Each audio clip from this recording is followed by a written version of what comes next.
In the vast, unforgiving silence of the Arizona Territory, a woman's choice can echo like a gunshot, changing the landscape of her life forever. Abigail Reed was a widow alone at the edge of the world, with nothing but a rifle and a memory of the man she'd buried. When she saw the Apache boy sinking into the earth, swallowed by quicksand, every instinct screamed run.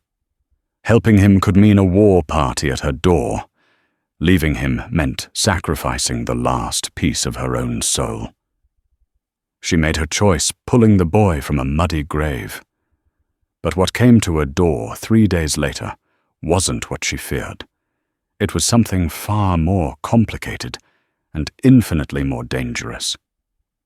The sun was a merciless hammer over the Arizona Territory in the summer of 1878. It beat down on the hard-packed earth, baking the life from anything that couldn't find shade or water. For Abigail Reed, it was just another day of survival. Her small, sturdy homestead, which she and her late husband Jedediah had named Reed's Hope, was nestled in a shallow valley blessed by a creek that ran clear and cold most of the year. That creek was her lifeblood. Jedediah had been gone 2 years now, taken by a fever that had burned through him faster than a brush fire.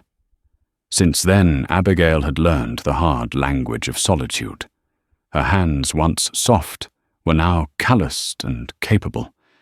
She could mend a fence, sight a rifle, and read the sky for rain with an accuracy that would have made her husband proud. Loneliness was a constant companion, a quiet ache in her chest. But she had learned to live with it, just as she had learned to live with the heat and the ever-present threat of rattlesnakes. This afternoon, she was checking the posts along the north pasture, where the creek bed widened into a sandy wash. The air was thick, and still the only sound the buzz of insects and the soft thud of her horse's hooves. It was then that she heard it, a sound that didn't belong. It was a faint, desperate cry, almost like a hawk, but thinner, more human. Her hand went instinctively to the Winchester rifle, resting in the scabbard on her saddle. In this land, any unexpected sound was a potential threat. She dismounted, tying her horse Dust Devil to a hardy mesquite tree. Her movements were slow, deliberate. She crept toward the edge of the wash, her worn leather boots making no sound on the sandy soil. Peering over a cluster of rocks, her heart seized. Down in the wash, about 30 yards from the solid bank, was a boy. He couldn't have been more than 8 or 9 years old, with skin the color of rich earth and straight black hair that fell across his brow. He was Apache. But that wasn't what made her breath catch in her throat. He was trapped, sunk to his chest in a patch of wet, shimmering sand quicksand. His small arms flailed uselessly, each movement seeming to drag him deeper into the greedy earth.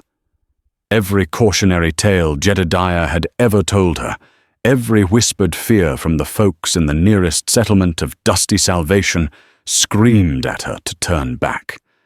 An Apache boy meant an Apache family, a war party was nearby.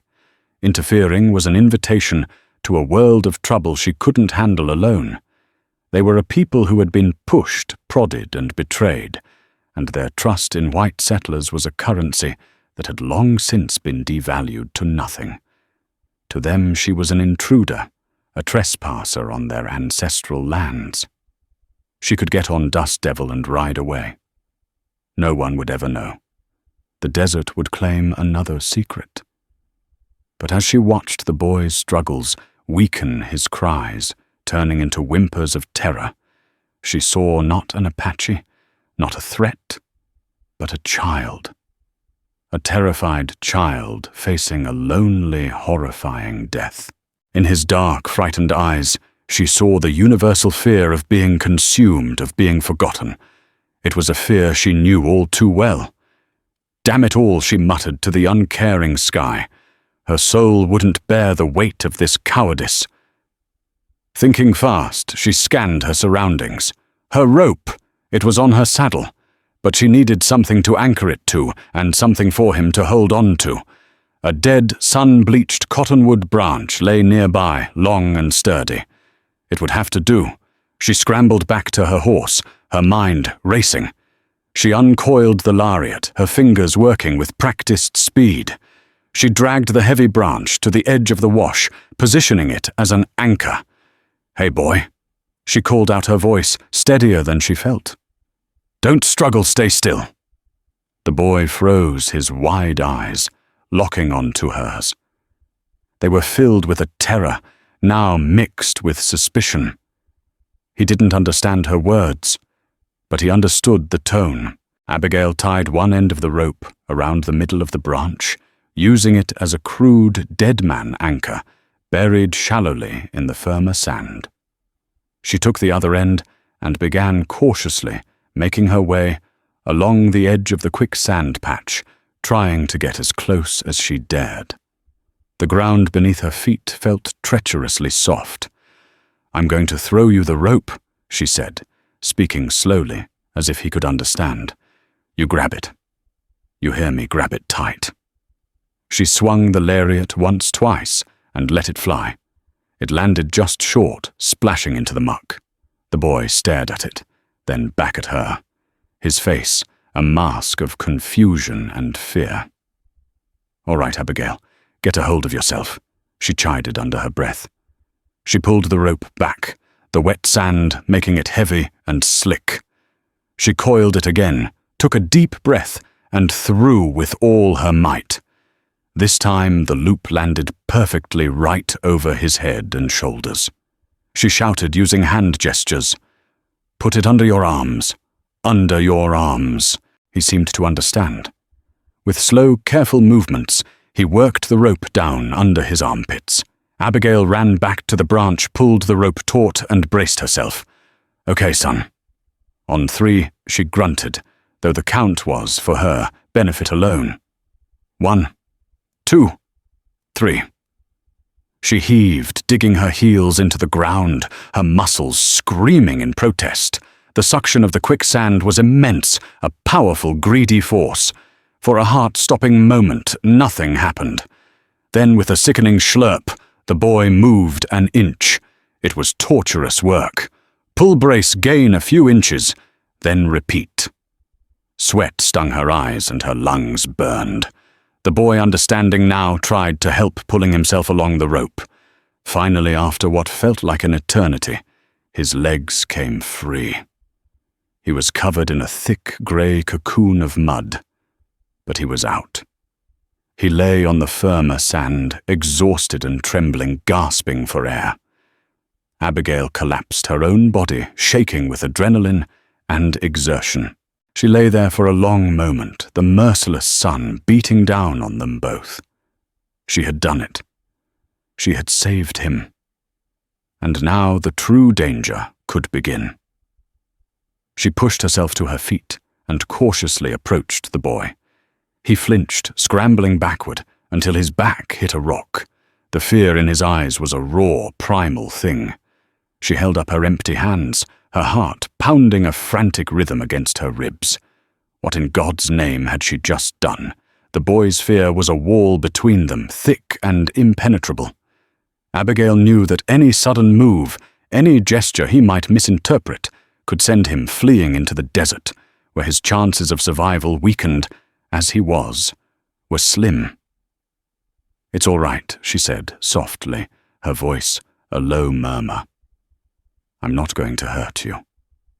She backed away slowly, giving him space, and walked to her horse. From a canteen she poured water onto a clean rag from her saddlebag. Holding it out, she approached him again, her movements measured and non-threatening. She knelt a good 10 feet away and placed the wet rag on a flat rock between them, then retreated to her original spot.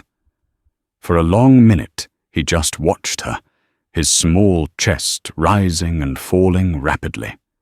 His eyes, dark and intelligent, darted from her face to the rag, to the vast emptiness of the surrounding landscape. He was looking for his people. So was Abigail.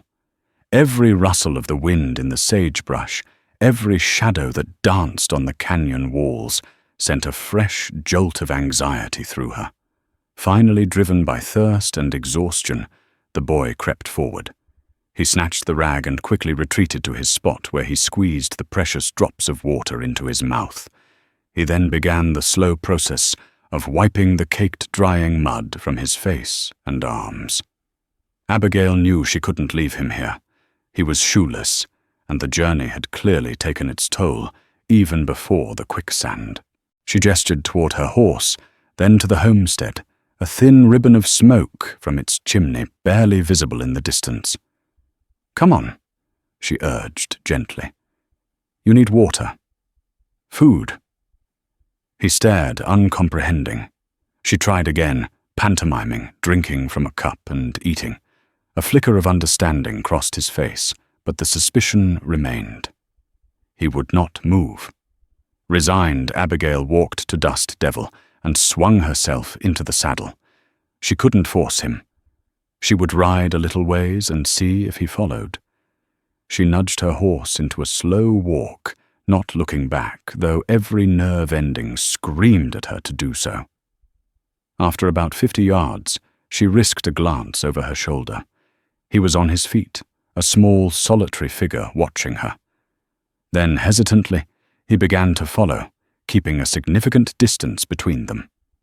The journey back to the homestead was the longest mile of Abigail's life. She felt 100 pairs of unseen eyes on her back. She was leading an Apache child to her home, a home she had built with Jedediah, her only sanctuary. It felt like an act of madness. When they arrived, the boy stopped at the edge of the cleared yard near the corral, refusing to come any closer to the cabin. Abigail understood. He was on enemy territory. She unsaddled Dust Devil, giving the horse a grateful pat, her own movements a study in forced calm. She went inside, leaving the door open. She ladled cool water from the well into a tin cup and brought it out, placing it on the edge of the porch. She did the same with a piece of cornbread left over from her morning meal. Then she went about her chores, pretending an indifference she did not feel. She fed the chickens, topped up the water trough, her body acutely aware of the small watcher at the edge of her world. Hours passed. The sun began its slow descent, painting the sky in fiery strokes of orange and purple. The boy had eventually crept forward to retrieve the water and food, retreating to the shadows of the barn to consume them. Abigail watched him from her kitchen window. He looked so small and lost. She felt a pang of profound sympathy, a maternal ache she hadn't felt in years. As twilight bled into darkness, a new problem arose. Where would he sleep? He would not come inside the cabin. She brought out a thick wool blanket, one of Jedediah's old ones, and left it on the porch. She went inside, barred the door, and sat at her small kitchen table, the rifle across her lap. She didn't expect to sleep. Sometime in the dead of night, she heard a floorboard creak on the porch. Her knuckles went white on the rifle stock. She held her breath, listening. There was a soft rustling, then silence. She crept to the window and peered through a crack in the curtains. The blanket was gone. She let out a long, shaky breath. He was still here. For a second, she felt a sliver of relief, but it was quickly replaced by a cold dread. He was still here, which meant his family didn't know where he was. And when they came looking, what would they think when they found their son's tracks, leading directly to the white woman's cabin? The next day passed in much the same way, a silent, strange dance of offering and acceptance. Abigail left food and water. The boy took them. He never spoke a word. She tried to ask his name, pointing to herself and saying Abigail, then pointing to him with a questioning look. He just stared back, his dark eyes revealing nothing. Late that afternoon, the real trouble arrived, but it wasn't the kind she expected. It came in the form of 2 riders, their horses, kicking up a plume of dust, that heralded their approach long before they were visible. Abigail's stomach turned to ice. She recognized the brand on the lead horse. It belonged to Silas Croft, a ruthless cattle baron who had been trying to buy her out for the last year. Croft claimed he needed her land for grazing, but Jedediah had always said the truth was simpler. He wanted her water. He wanted it all. The two men who reined in their horses at her fence were not friendly neighbors. The one in the lead was Beau Garrett Croft's foreman, a man with a cruel twist to his mouth and cold, dead eyes. The other was a hired gun, whose name she didn't know, a scruffy man who looked like he'd be more at home in a back-alley brawl. Afternoon, Widow Reed Garrett drawled, not bothering to dismount. His eyes swept over her property with a look of undisguised contempt. Garrett Abigail said, her voice flat. She stood on her porch, her hand resting casually on the doorframe, inches from the rifle leaning against it. "Mr. Croft sent us to see if you'd reconsidered his generous offer," he said, a smirk playing on his lips. "This is a hard life for a woman alone. He'd be doing you a favor." "My answer is the same as it was last time and the time before that. This land is not for sale."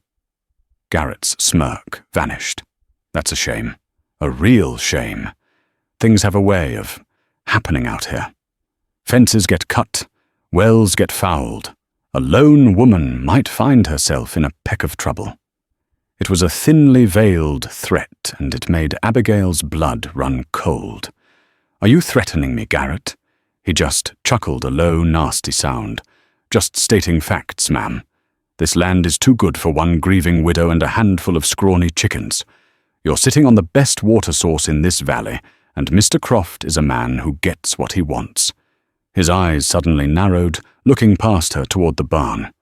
Abigail's heart leaped into her throat. The boy. He had been exploring the tack room. Had Garrett seen him? "You got company?"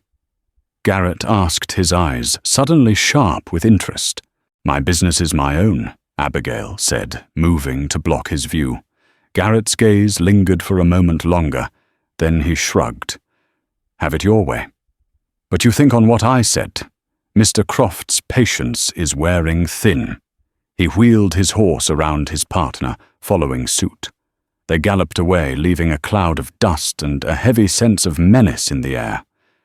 Abigail leaned against the porch post, her knees weak. She now had two fires to fight, one from a known enemy and one from a potential one. She looked toward the barn. The boy peeked out from behind the door, his eyes wide. He had heard the aggressive tone, seen the hostile posture of the men. For the first time, he looked at her not with suspicion, but with something else. A shared understanding of a common threat. The wall between them had just developed its first crack. The third morning dawned clear and hot, but the air felt charged, heavy, with unspoken possibilities. The boy seemed to have recovered his strength. The haunted, exhausted look in his eyes was replaced by a quiet watchfulness. He moved with a new purpose, no longer just a survivor, but an observer. Abigail noticed he was studying everything she did, the way she worked the water pump, the way she checked the horizon, the way her hand never strayed far from the Colt peacemaker she now wore, holstered at her hip. She had spent another sleepless night, her mind a whirlwind of fear. Garrett's threat hung over the homestead like a vulture. She knew Silas Croft. He was a patient predator, but his patience, as Garrett had said, was finite. He had methodically bought or forced out every other small homesteader in the region. Reed's Hope was the last holdout, the stubborn stone in his shoe, all because of the creek Jedediah had fought so hard to secure the rights to. Today she decided she had to try to communicate with the boy again. His people would be searching for him, and every passing hour increased the danger for her. She walked out to the porch where he was sitting in the shade, whittling a small piece of wood with a sharp stone he'd found. She sat on the top step, a careful distance away. "They'll be looking for you," she said, more to herself than to him. She pointed to the distant mountains, then made a walking motion with her fingers. "Your family." He looked up from his carving, his expression unreadable. "You need to go home," she said, her voice laced with a strange mix of urgency and regret. Having him here was dangerous, but his silent presence had in a strange way eased the crushing weight of her solitude. He held up the piece of wood. In his small, capable hands, he had carved a bird. It was rough, but the shape was unmistakable. A hawk, its wings slightly spread as if about to take flight. He held it out to her. Abigail hesitated, then reached out and took it. The wood was smooth and warm from his hands. It was a simple, profound gesture. A thank you. Acknowledgement. Perhaps even a truce. A lump formed in her throat. "It's beautiful," she whispered. He stood up then, his decision made. He looked at her, his dark eyes meeting hers directly for the first time, without fear. He gave a single, solemn nod. Then he turned and pointed toward the northeast, toward a series of jagged, sun-scorched mesas. "Home." Abigail nodded in understanding. "All right." She packed a small bundle for him, a canteen of fresh water, a piece of jerky, and another chunk of cornbread. She didn't know how far he had to go, but it was the best she could do. When she handed it to him, his fingers brushed against hers. His skin was warm. It was the first time they had touched since she'd pulled him from the quicksand. He accepted the bundle without expression, slung the canteen over his shoulder, and with one last look at her, turned and walked away. He didn't run. He moved with a steady, purposeful stride, his small figure growing smaller and smaller against the vast backdrop of the desert. Abigail watched until he was a tiny speck, and then gone swallowed by the shimmering heat haze. The silence he left behind was heavier, deeper than before. The homestead felt empty again, but this time the emptiness was tinged with a new kind of dread. She clutched the small wooden hawk in her hand, a gift from a boy with no name.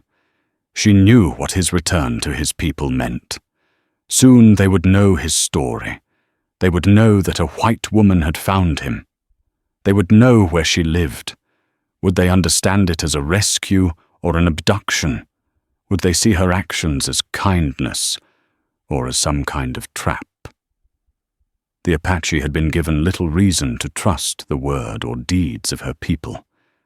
A single act of goodwill might easily be drowned in a river of bitter history. For the rest of that day and the next, Abigail lived on a knife's edge.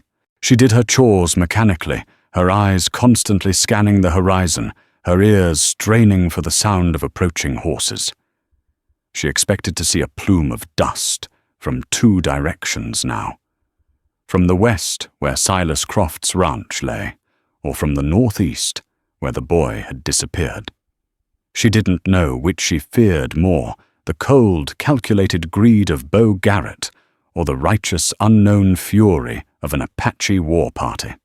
She double-checked her supply of ammunition. She reinforced the bar on her cabin door. She slept in snatches, her rifle beside her in bed, the small wooden hawk on the nightstand, a strange and silent testament to the choice she had made by the creek. She had rescued a life, but she was increasingly certain that in doing so she had forfeited her own. The question was no longer if they would come, but when. The 3rd day arrived with a sky the color of pale ash. The air was still oppressive. Even the birds were silent. Abigail felt a primal tension in the atmosphere, the kind of quiet that comes before a storm. She'd spent the morning securing the livestock in the corral closer to the house, a futile gesture that did little to soothe the frantic fluttering in her chest. It was just past noon when she saw it. At first, it was just a smudge against the northeastern horizon, a slight discoloration in the air where the sky met the earth. She tried to tell herself it was a dust devil, a trick of the heat. But it didn't dissipate. It grew slowly, steadily, a rising cloud of ochre dust. It was not a handful of riders. The cloud was too wide, too dense. It was a multitude. Her blood ran cold. This was it. She ran inside the cabin, her heart hammering against her ribs like a trapped bird.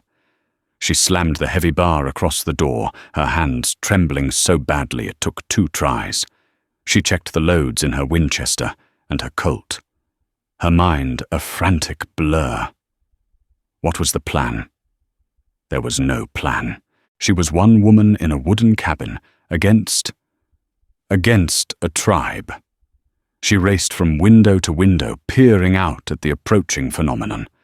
The dust cloud resolved itself into individual figures. Riders. Dozens of them.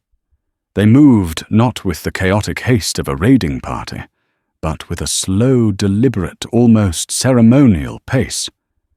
They fanned out as they drew closer, a silent, sweeping crescent of warriors on horseback, their lean, powerful forms stark against the bright sky.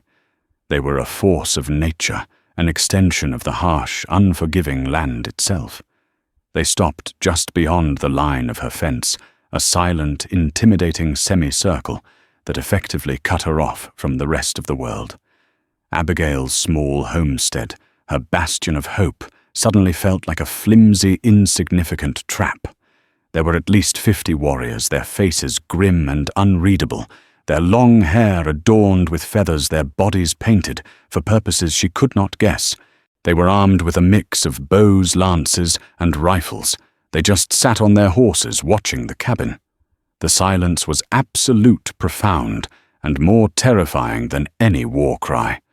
Abigail pressed herself against the wall beside a window, her Winchester gripped so tightly her knuckles were white. This was how it ended. Killed on her own land, not by the greed of a white man, but by a misunderstanding born of a kindness. The irony was a bitter taste in her mouth. Minutes stretched into an eternity. The sun beat down on the silent tableau. Then one rider broke from the line. He rode forward, slowly his horse, a magnificent paint that seemed to glide over the ground. The man sat tall and straight, his presence radiating an authority that was undeniable. He was older than the others, his face a roadmap of hard years and harder decisions, but his eyes were sharp and piercing. He wore a simple leather vest and leggings, his only adornment, a necklace of bear claws. He carried no rifle, only a single feather-adorned lance. As he drew closer, Abigail saw a small figure riding beside him on a smaller pony. Her breath caught. It was the boy. He was dressed in clean buckskins, his hair neatly braided. He looked healthy. He looked home. The lead warrior reined in his horse 20 yards from her porch. The boy stopped beside him.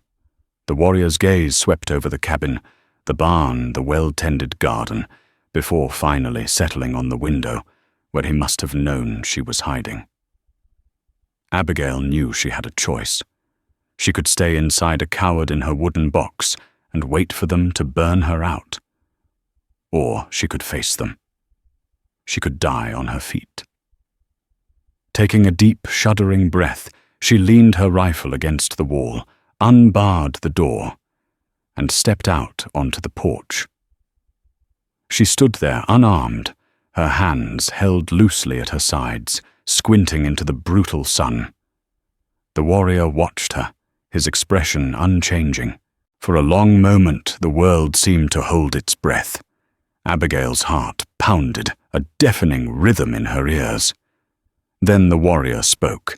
His voice was deep, resonant, a sound like rocks tumbling in a deep canyon. He did not speak English. He spoke in the fluid, guttural tongue of the Ende, the Apache. When he finished, he looked at her expectantly. Abigail could only shake her head, her throat too dry to speak. I don't understand. The warrior's gaze flickered to the boy. The boy Nantan, as she would later learn his name, was urged his pony forward a few steps. He pointed to his own chest. "Nantan," he said, his voice clear and surprisingly strong. Then he pointed to the imposing warrior beside him. "Kalen." He paused, then added a word in his own tongue before saying the English translation, a word he must have learned from a trader or a soldier. "Father." Abigail's eyes darted from the boy Nantan to the warrior Kalen. His father.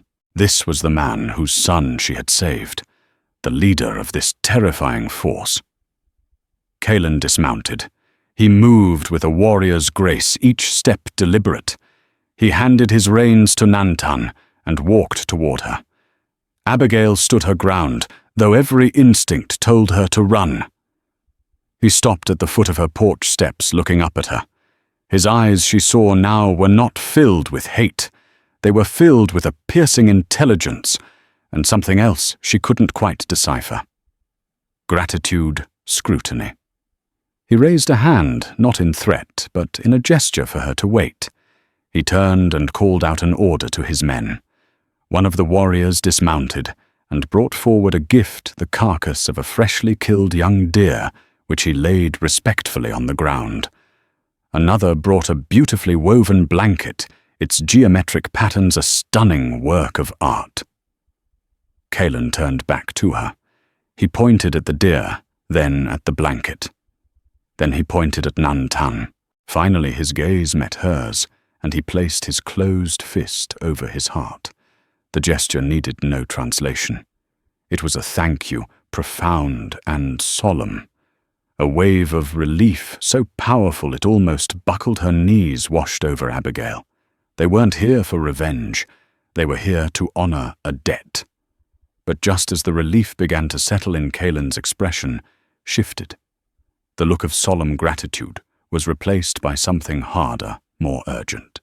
He pointed, not toward his own lands in the northeast, but to the west, toward Silas Croft's ranch.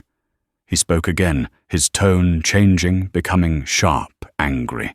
He made a gesture with his hands, like a snake slithering, then a motion, like water being stopped, choked off. He swept his arm across the valley, encompassing her homestead and the lands beyond. Abigail frowned, trying to understand. Water. Stopped. The west. Croft. Her blood turned to ice for the second time that day. He wasn't just here to thank her. The gifts were an opening, a formality. The real reason his entire tribe was sitting at her doorstep was something far more dangerous, and it had everything to do with the man who had threatened her just 2 days before. The air on the porch was thick with unspoken words. Kalen's gestures were stark and desperate, a pantomime of a dying land.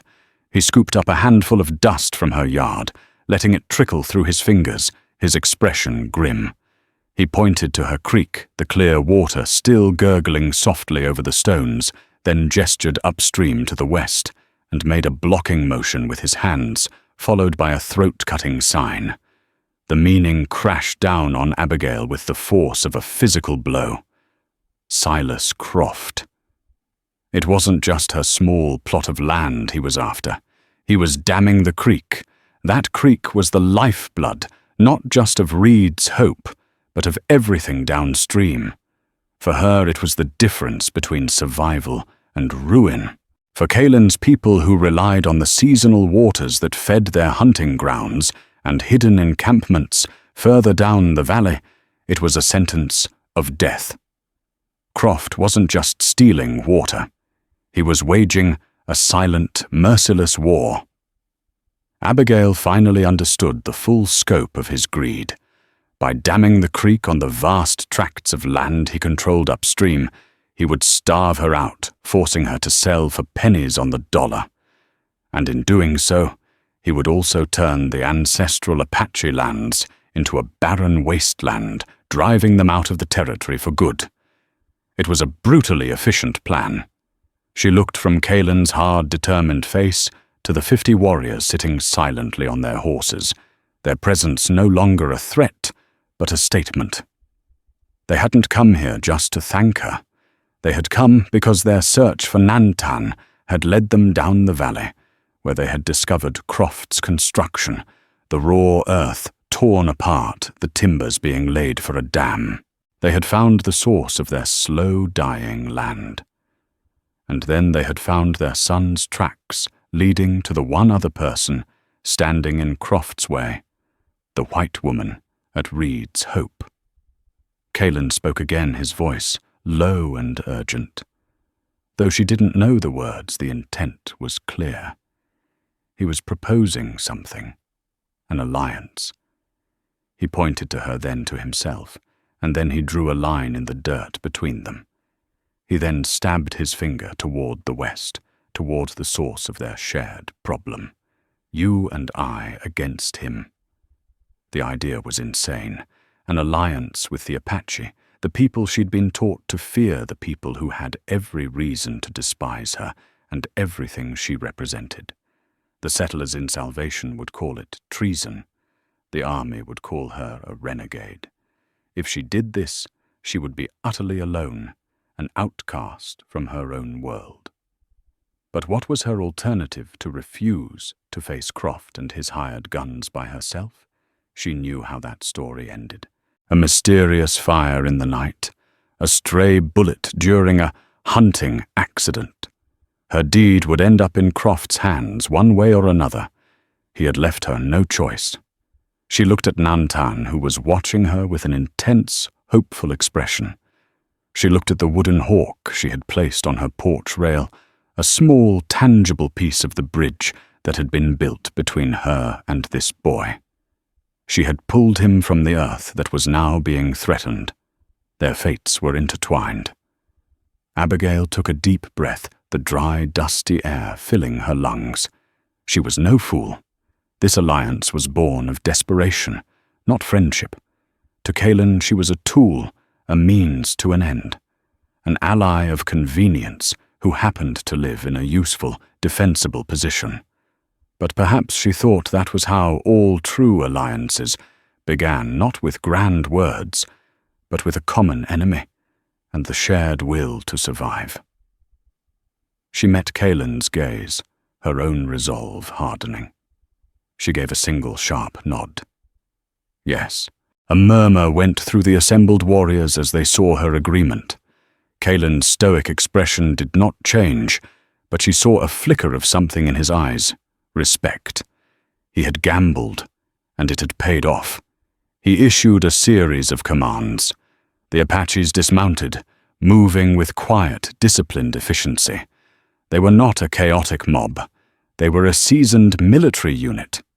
Some warriors led the horses to the creek to drink, while others established a perimeter around the homestead, taking up unseen positions in the rocks and brush. They moved with a stealth that was unnerving, melting into the landscape as if they were born from it. Abigail's small farm was transformed into an armed camp. Kaelin, along with 2 of his senior warriors, approached her porch. Through a combination of Nantan's few English words and a universal language of gestures and drawings in the dirt, a plan began to form. Kaelin was a brilliant strategist. He knew the land intimately. He explained that Croft's main camp was at the dam site 5 miles upstream. It was a narrow part of the canyon, easily defended. A frontal assault would be suicide. But Kaelin conveyed Croft's men were arrogant. They believed the Apache were a scattered, beaten people. They would not be expecting a unified, organized resistance, and they certainly wouldn't expect them to be working with a white homesteader. Their plan was to use her homestead as a base. They would rest their horses, gather their strength, and use her position to watch Croft's movements. The key Kaelin made clear was to hit Croft where he was strongest, to break his dam and his will at the same time. As the sun began to set, casting long shadows across the valley, a strange new reality settled over Reed's Hope. The smell of wood smoke mingled with the unfamiliar scent of Apache cooking fires. The soft murmur of their language replaced the usual evening silence. Abigail stood on her porch, watching warriors sharpening blades and checking their rifles, and felt a profound and dizzying sense of unreality. Later that evening, Nantan approached her. He brought with him an older woman with a kind, wrinkled face, his mother. She spoke no English, but she took Abigail's hands in hers, her touch gentle, and spoke in a soft, melodic tone. Her eyes shone with a gratitude that was raw and deeply moving. She then placed a small beaded pouch in Abigail's palm, a gift woman, mother to mother. In that moment, standing in the firelight between two worlds, Abigail Reed knew she had crossed a line. There was no going back. Her fate was now tied to that of Callan and his people. She had bought herself a chance at survival, but she had also invited a war to her front door. And she knew, with a certainty, that chilled her to the bone, that the war was coming. The alliance was less than a day old when Silas Croft made his move. He must have had scouts watching the valley, because the speed of his response was terrifying. Just after dawn on the fourth day, as a fragile truce was being forged over Jerky and Creek water, a rider was spotted from the Apache lookout posts, Bo Garrett, accompanied by a dozen of Croft's hired guns. They weren't coming for a parley. They rode hard and fast, rifles already drawn, fanning out as they approached the homestead. Croft had seen the Apache presence as a provocation, an unforgivable alliance. He had sent his men not to threaten but to exterminate. A sharp cry from a lookout sent the camp into a flurry of disciplined action. Callan issued sharp, guttural commands. His warriors didn't panic. They melted back into their prepared positions behind the stone walls of the corral in the shallow ditch along the creek bed and among the rocky outcrops that dotted the property. In seconds, the bustling camp vanished, leaving only an eerie silence. Callan turned to Abigail, who stood on her porch, her Winchester in hand. He pointed to the cabin. "Stay inside. Defend from there." He didn't have to say it twice.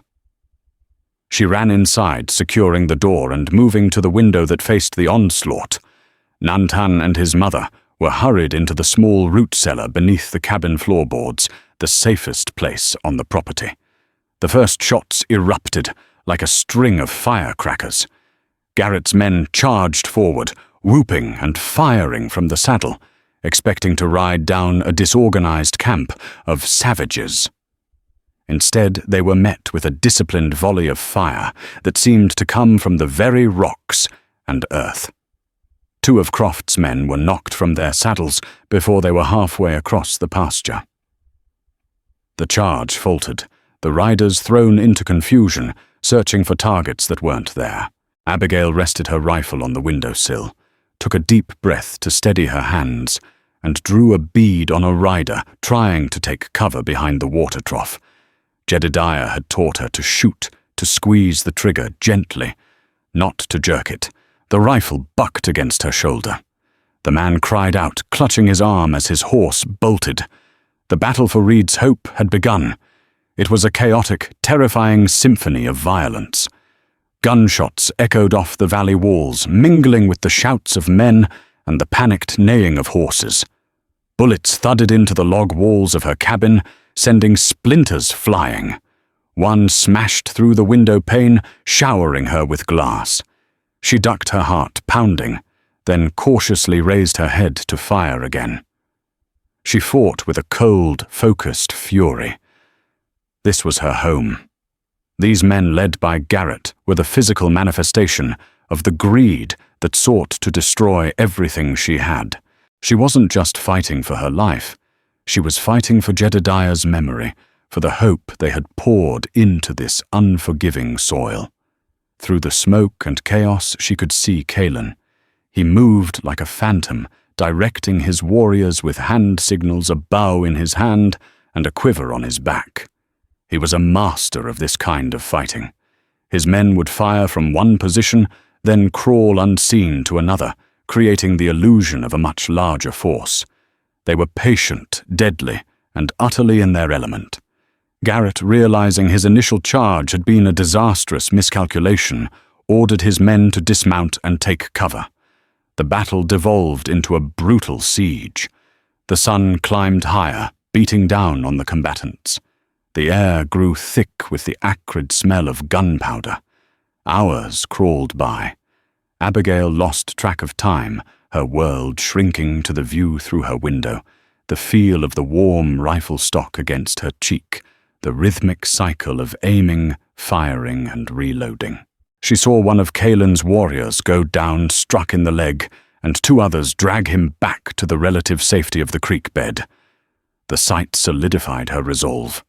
These men were now bleeding on her land, for her land. Late in the afternoon, Garrett tried a new tactic. He and 2 of his men made a desperate rush for the barn, clearly intending to set it ablaze and use the fire and smoke to cover a final assault on the cabin. Abigail saw them coming. "No, you don't!" she snarled, shifting her position to the side window. She had a clear shot. She fired. The first man stumbled and fell. The second hesitated, and that was all the time Kalen needed. An arrow hissed through the air and embedded itself in the man's shoulder, spinning him around. Only Garrett was left. He was almost to the barn door, a lit torch in his hand. He was a monster, but he was a brave monster. Abigail lined up her shot, but another rifle cracked from a different direction before she could fire. Garrett cried out, the torch flying from his hand as he was struck in the side. He staggered, then scrambled back toward cover, dragging his wounded leg behind him. The attack was broken. As dusk began to settle, the remaining of Croft's men retreated. They had underestimated their opponents badly. They left behind 4 of their dead and carried several wounded. It was a victory, but a costly one. Kalen had lost 1 warrior, and 3 others were wounded. The homestead was scarred, pockmarked with bullet holes. The water trough was splintered, and the ground was littered with spent casings. In the quiet aftermath, as the wounded were tended, to Abigail emerged from her cabin. Her ears were ringing, and her face was smudged with gunpowder.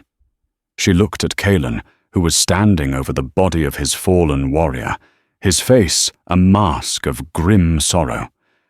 There were no words of victory. There was only a shared look of grim understanding. They had won the battle, but the war was far from over. They had proven they could fight together. They had defended the homestead. But Silas Croft was not a man to accept defeat. He would be back, and next time he would come with everything he had. The fight for survival had now moved to its final desperate stage. They had to take the battle to him. There was no celebration at Reed's Hope, only the quiet burial of the fallen warrior and the grim understanding that their victory was temporary.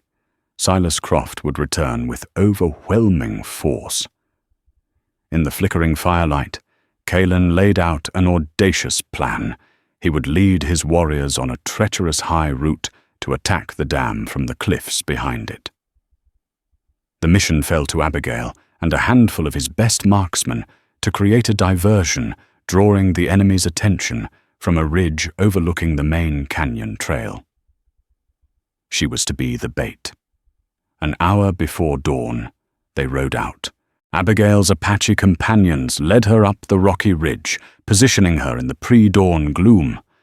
As the sun's first rays illuminated the canyon, she saw the dam site below a hive of activity, where at least 30 of Croft's men, led by the man himself, and a wounded Beau Garrett, worked to fortify their position.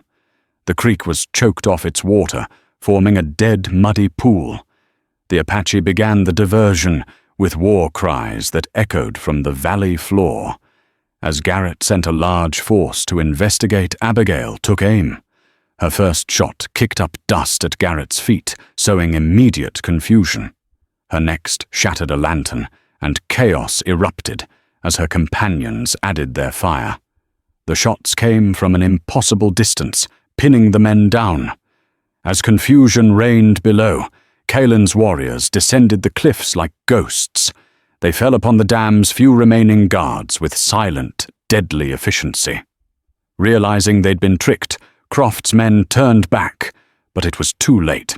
Abigail saw Croft raise a pistol toward Kaelin and fired her single shot, finding its mark and dropping the cattle baron with a wound to the shoulder. In the ensuing mayhem, Beau Garrett made a final vengeful charge, only to be swiftly dispatched by the Apache leader. With the guards neutralized, the warriors' axes bit deep into the dam's supports. With a groan of tortured timber, the structure broke.